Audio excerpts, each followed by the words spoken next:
আংটংটি sub জুডিচ বুলি গম নাপায় নেকি লিটছং অফাৰ গম মই নামটো মই উল্লেখ কৰিছো চাৰ্চিং লিংক সাব জুডিচ বুলি গম নাপায় নেকি আৰু এই মাটিডোখৰৰ ক্ষেত্ৰত পিজাৰ ভিজাৰ ক্ষেত্ৰত তাৰমানে সাব জুডিচ বোলে তেওঁলোকে মুখৰ পৰা এটা শব্দ নোলায় মই বহুত ফলো কৰো সাব জুডিচ বুলি তেওঁলোকে তাৰমানে শব্দ নোলায় আমি যদি ৰাইজক সাধাৰণভাৱে ক'ব বিচাৰো সাব জুডিচটো কি হয় সাধাৰণ ৰাইজে বুজি নাপাব পাৰে সাব জুডিচ মানে ধৰক যি কেছ হওক যি বিষয় হওক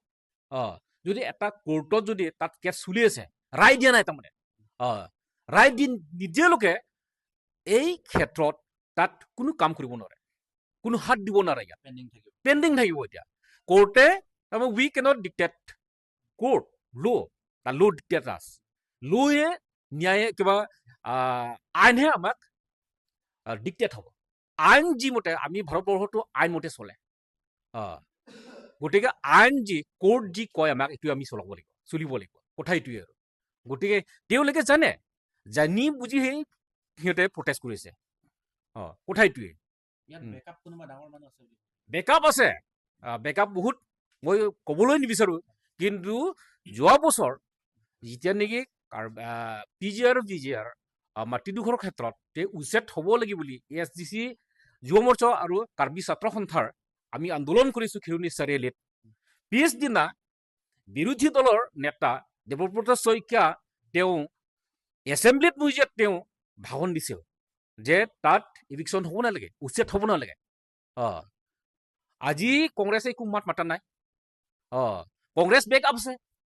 আৰু একেদিন মাজত APHLCৰ নেতা কেইজনমান তাত আছেই আৰু আজি কোন কাৰ ৰাইজে কাৰ দুৰ্বৃত্ত কৰি বেছি তাত গৈছিলে তুলিৰাম ৰহং ঘৰত বিশেষকৈ কংগ্ৰেছ আৰু APHLCৰ মানুহে তাত গৈ আছে তাত CCTV আছে অহাকালি পুৰহি চব ওলাই যাব যিমান লুকা ভাবু খিলেও নহব আজিকালি ইমান হাইটেক দিন আমি টিভিত দেখি আছো আমি ফোনত দেখি আছো অহাকালি পুৰহি চব ওলাই যাব ইয়াৰ কোন হয় বেছি সময় নালাগে এতিয়া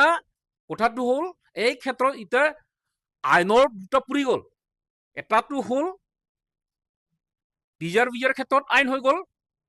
নেয়াৰত হৈ গ'ল কোৰ্টত আৰু এতিয়া যোনে তাত প্ৰটেষ্ট কৰিছিলে যোনে তুলিৰাম ৰহং ছাৰ ঘৰত গৈছিলে তেওঁলোকে এতিয়া আইনমতে সিহঁতে শাস্তি পোৱাৰ তাৰমানে সিহঁতে এইটো নেচাৰেল শাস্তি পাবই আৰু